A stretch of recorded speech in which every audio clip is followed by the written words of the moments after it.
Hey guys, and welcome back to this channel. In this video I'll be showing you guys how you can delete your private server on Roblox.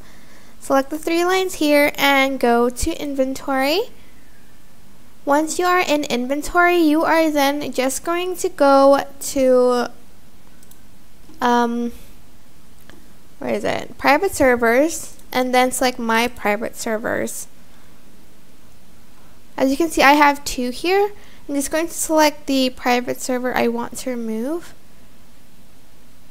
Go to the three dots here and select configure.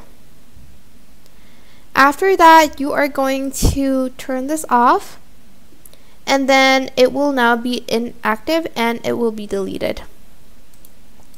And that is pretty much it. I hope this tutorial was helpful for you guys.